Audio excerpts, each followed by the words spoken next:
Mais très vite, je me suis rendu compte que ce chemin n'était pas aussi rose qu'il en avait l'air. J'ai rencontré des pièges, des défis, des frustrations et des moments de doute profonds. Aujourd'hui, je souhaite partager avec toi les dangers du développement personnel et surtout comment les éviter. En premier, on va explorer ensemble les pièges du développement personnel. L'illusion de la perfection. Courir en permanence après un idéal que l'on imagine, la perfection existe seulement à un moment donné. Et ça dépend souvent du contexte dans lequel on se trouve.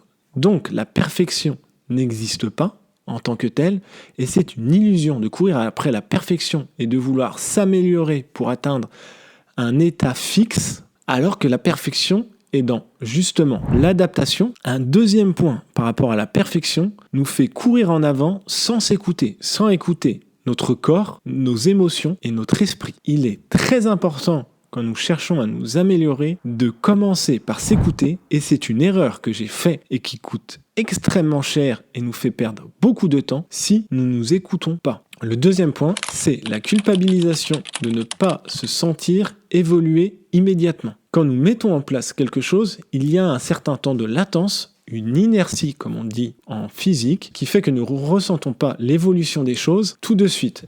L'évolution se fait ressentir par paliers. Je vous donne un exemple. Lorsque l'on veut faire fondre de la glace à moins 20 degrés, c'est seulement à 0 degré qu'elle commencera à fondre. Et tout l'effort qu'on aura fait de moins 20 à moins 3 ne se verra pas. Mais de moins 3 à 0, l'eau deviendra liquide. Cette métaphore que je viens de vous donner, c'est pour vous dire que pendant un certain temps, nous faisons des efforts et que ces efforts, des fois, ne sont pas visibles. C'est seulement à un certain moment que les efforts sont visibles. Et ça, on ne sait pas quand ça va arriver. Notre seule possibilité, c'est de continuer à faire d'efforts jusqu'à ce que cela se voit. Le fait que cela se voit ne dépend pas de nous, ou en tout cas, nous ne savons pas quand cela va se voir. Il faut donc continuer et garder patience. Le troisième point est la surcharge d'informations.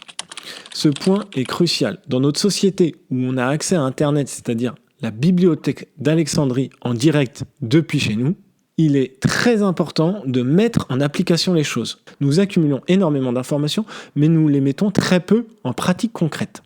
Il est donc extrêmement important de choisir des informations et de commencer à les mettre en pratique tout de suite.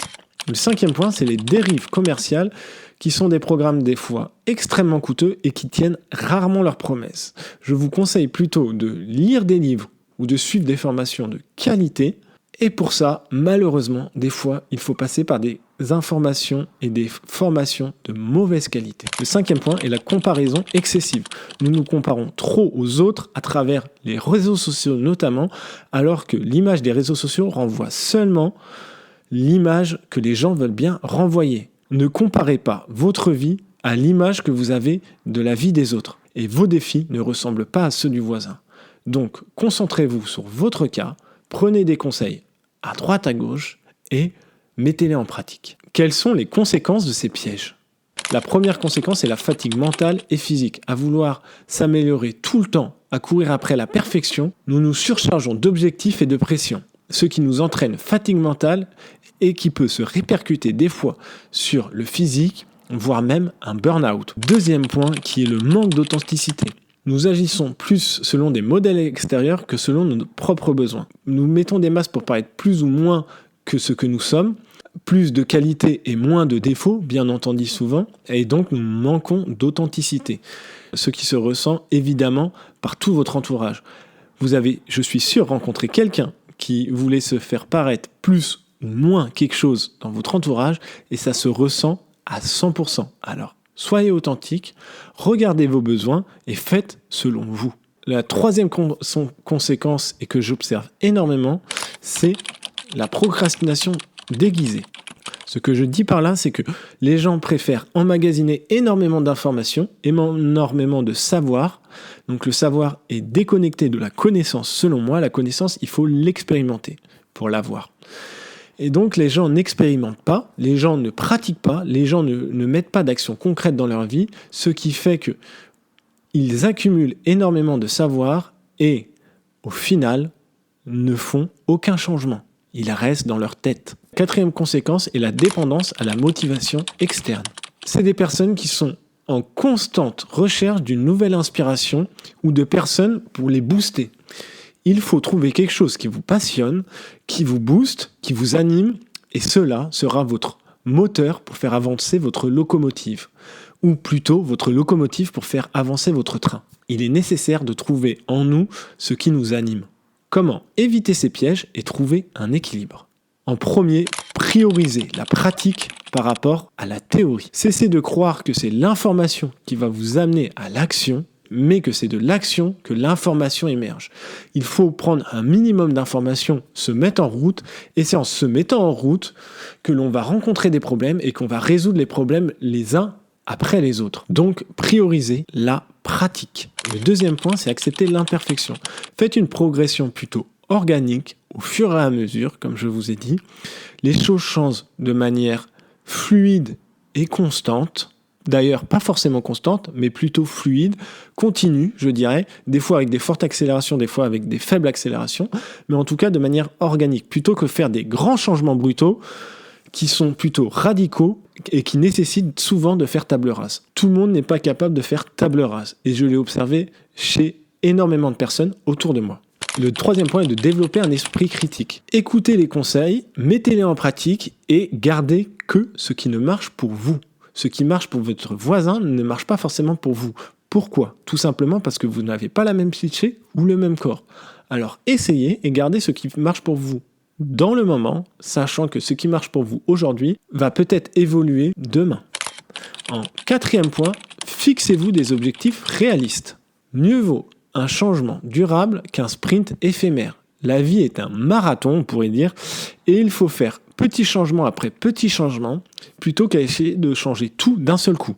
Je vous conseille donc de vous créer une petite routine, de créer petit changement par petit changement, et petit à petit, rajouter des choses. Mais ne cherchez pas à changer tout d'un coup. Dans ma vidéo sur la méditation, qui se trouve juste ici, si vous voulez aller l'explorer juste après cette vidéo, c'est que vaut mieux pratiquer 3 minutes de méditation tous les jours que 1 heure de méditation une fois par semaine. Les bienfaits se font beaucoup plus ressentir au niveau neuronal et corporel. Cinquième point, ne cherchez pas de formule miracle. Vous pouvez tout simplement regarder 1, 2, 3 vidéos sur YouTube et commencer à faire des changements. Si vous voulez aller plus loin, bien entendu, il est conseillé de se faire accompagner ou de suivre une méthode structurée à travers, par exemple, un livre ou un programme. En conclusion, les principaux dangers, c'est de vouloir être une meilleure version de soi-même et donc de s'éloigner de qui l'on est réellement. Je conseille vraiment de s'écouter à la fois corporellement et intérieurement pour pouvoir ajuster certains traits de comportement ou certaines routines qui nous permettent de changer au niveau corporel, mais soyez en adéquation avec qui vous êtes. Je conseille bien entendu des changements sur le long terme, faits étape par étape plutôt que des changements brutaux. Cependant, si vous êtes une personne radicale dans votre vie,